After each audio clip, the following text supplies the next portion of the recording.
اتفضل. السلام عليكم ورحمة الله. معنا معالي النائب.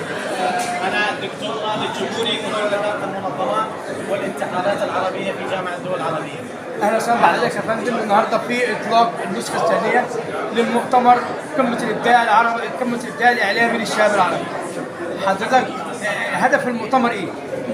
المؤتمر يهدف إلى أن يستقطب الكفاءات والخبرات والمبدعين العرب في مجال العمل الإعلامي، لا سيما فئة الشباب، هذه الفئة الواعدة التي سيكون لها المستقبل في قيادة المرحلة المقبلة بالمنطقة العربية. شهدنا العام الماضي انطلاق النسخة الأولى من هذه القمة، واليوم نشهد في المؤتمر الصحفي لإطلاق النسخة الثانية من هذه القمة. الأحداث الأخيرة بين إيران والكيان الصهيوني وأمريكا، الجمعية العربية كان دورها إيه؟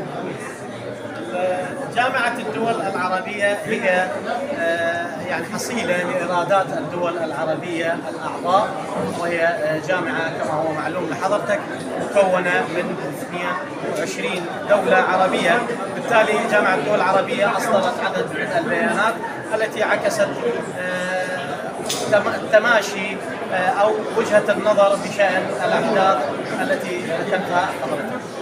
نهاية، رسالة من حضرتك لشباب الإعلام العربي.